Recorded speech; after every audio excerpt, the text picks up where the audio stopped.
Welcome to it's my recipe అండి. మనం గోధుమ పిండి బిస్కెట్లు మనకి బాగా స్మూత్గా కరకరలాడుతూ ఎలా రావాలి అనేది చూపిస్తున్నానండి. ఇది గోధుమ పిండి నేను 4 కప్పులు, దీంతో 4 కప్పులు అనేది తీసుకున్నానండి.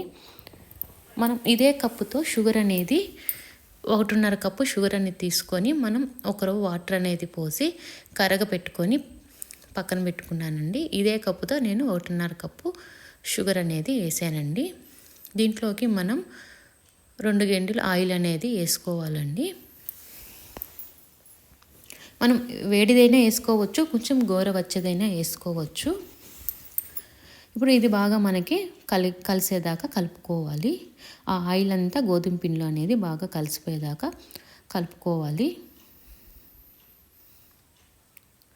ఇప్పుడు మనం షుగర్ వాటర్ అనేది కరగబెట్టి పెట్టుకున్నాం కదండి, అది కొంచెం కొంచెం పోస్తూ మనం చపాతీ ఎలా కలుపుకుంటామో పిండి అలాగా మనం కలుపుకోవాలి. ఇట్లా నేను మొత్తం అట్లాగే కొంచెం కొంచెం పోసుకుంటూ కలిపేసుకున్నానండి. చూడండి ఇలా వచ్చింది.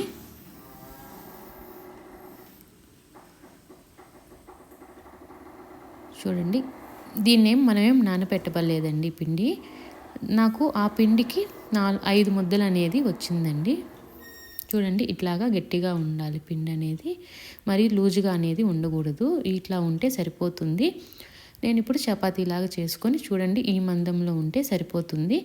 మనకి బిస్కెట్లు అనేది చిన్నగా డైమండ్ షేప్లో మనం అనేది కోసేసుకోవాలి. నేను అన్నీ కోసేసుకున్నాను చూడండి. మనకి ఈ మందం ఉంటే సరిపోతుంది. ఇప్పుడు బాగా ఆయిల్ అనేది హీట్ ఎక్కినాక మనం ఆ బిస్కెట్లు అనేది కోసి పెట్టుకున్నాం కదండి, అవన్నీ మనం దీంట్లో వేసేసుకొని మనం ముందు ఆయిల్ అనేది బాగా హీట్ అనేది రానిచ్చి తర్వాత మనం సిమ్లో అనేది పెట్టుకోవాలండి. అంటే గోధుమ పిండి బిస్కెట్లు ఏంటంటే కొంచెం నిదానంగా కాలుతాయి, బాగా వస్తాయండి. మనకి సన్న మంట మీద కాగితే మనకి గోధుమ పిండి బిస్కెట్లు అనేది రాపల దాకా మనకి బాగా ఏగుతాయి. ఇప్పుడు చూడండి ఈ కలర్ వస్తే సరిపోతుంది. ఇప్పుడు ఈ కలర్ వస్తే సరిపోతుంది, ఎక్కువ కలర్ రానివద్దండి, ఈ కలర్ వస్తే సరిపోతుంది. ఇప్పుడు మనం అవి తీసేసుకొని అన్నీ తీసేసుకొని ఒక ప్లేట్లోకి తీసేసుకోవాలి.